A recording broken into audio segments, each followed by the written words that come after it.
Tonight, I'm sleeping on this couch in Copenhagen, Denmark for free. Learn how you can do something similar during your backpacking trip, in addition to all the information about hostels and hotels you could ever want to know on this episode.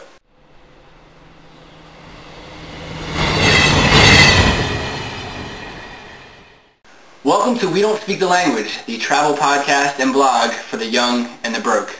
I'm Sean Blanda. This here is Chris Wink. And as he told you earlier, in this episode, we're going to be covering how to get hostels, hotels, and couchsurfing, which is where you crash at a stranger's house for free. But first, we're going to start with hostels, probably the most popular form of staying when you're traveling, for young people at least. And the most common definition of hostels, of course, is giving you the opportunity to stay in a single room with a few strangers, which provides advantages and disadvantages. The advantage, of course, being cost, meeting a lot of other young travelers, a lot of good things. But it's important, one thought we've come to realize, though, is that in that hostel bubble, surrounded by a lot of English speakers, a lot of young travelers, you can get caught into your own world without experiencing wherever you are. Of course, if you're in a location, you're very likely to find someone from that location staying in a hostel, so you're very likely to not interact with any locals, to not enjoy any local cuisine, or push your language skills. So tip number one for hostels is get out of the hostel. Get out, because it's very nice, a lot of great people, but you have to leave. Too nice. Too nice indeed. You will learn about one nation more than any other.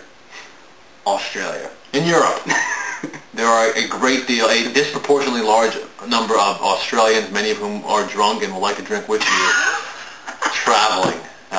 Tip our hat to all our Australian friends.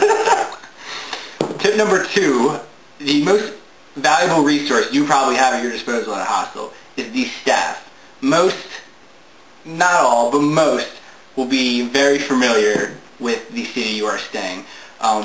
It was almost a routine of ours to wake up, decide 2 or 3 things we wanted to do, and then run it by the hostel staff, and they would tell us, a few tips. Best way to get there, you should check this out while you're here. Oh, don't go there, go here instead. And they're there to help, and they're very kind, and they certainly know more than you or your Lonely Planet do. Indeed. But how to choose what hostel to stay at? There are a number of different ways we've found, but there are 2 broad ways. Either pick a few different hostels, show up at your location and shop around, which we've done ourselves and met many people who do, or decide on one, maybe the cheapest, maybe the nicest, maybe one with amenities you prefer, a location you enjoy, and sticking to it, planning it, reserving it, which you can do, hostels like hotels, reserving it and showing up. And that we've done as well. It's truly up to you. The advantages and disadvantages go both ways. Of course, if you're going to plan it and reserve one, you don't have to worry about it. You can show up and it's done. Disadvantages are if you show up a day late because there's a strike in Brussels, as we did. A transit strike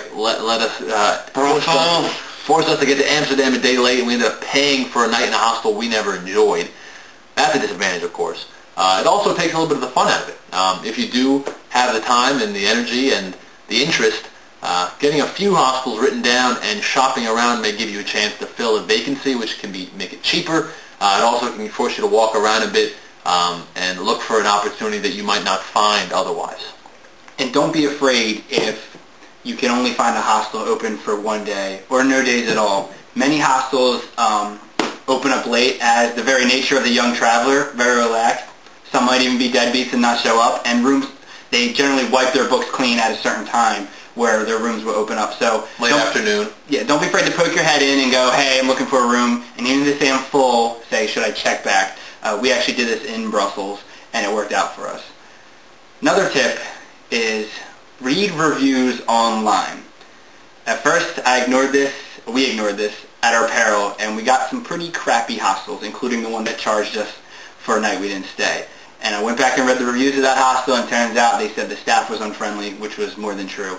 Those reviews to me are my Bible, and whenever I look, I will take one that's 1 or 2 euros more expensive if the reviews are good. And speaking of us booking hostels, we've defined a sort of routine when looking for one, and here is how it goes. So as we mentioned before, we swear by hostelworld.com. Really easy to use. I'm just going to walk you through our whole process real quick. Like anything else, like you would expect, search for your city. In this case, we're doing Berlin. And you're given a huge list of hostels, and most likely it's more than you can possibly comprehend. We're big fans of sorting by rating, and then once it resorts, correlate that with the price, find the rating and the price that matches up with you. Here I'll pick this one, St. Christopher's Berlin, which is the one we stayed at. And you'll get the screen with all different kinds of rates at top. Keep in mind your single private room is going to be way more expensive than your 8-bedroom mixed gender room. And on the left here you have the reviews, which you should read, half a dozen of them and see if there's anything in common. If they say the staff's unfriendly, the staff probably is unfriendly. Equally as important, on the right, is facilities. This can actually save you money. If it says you have free Wi-Fi and another hostel does not, check that with each price. Also, some people make you pay for the linens. Some make you pay for breakfast. So these are all things you need to take into consideration. So once you book your hostel, it's just like buying anything online. They charge you a 10% deposit on your credit card, and then once you get there, you have to pay the rest. Once you book it, it's a good idea. Copy the address which is given to you and put it in good old Google Maps. Also, with your train station address, you can figure out exactly the way to get there. So you're not wandering around the city with your guidebook and huge backpacks looking like a huge tourist. So Google Maps can give you walking directions, and once you do that, you should print it out, email it to yourself, take a screenshot and save it on your computer, whatever you have to do to make it accessible to you when you get off the train station. All these tips will make your whole arriving in a city routine much, much easier.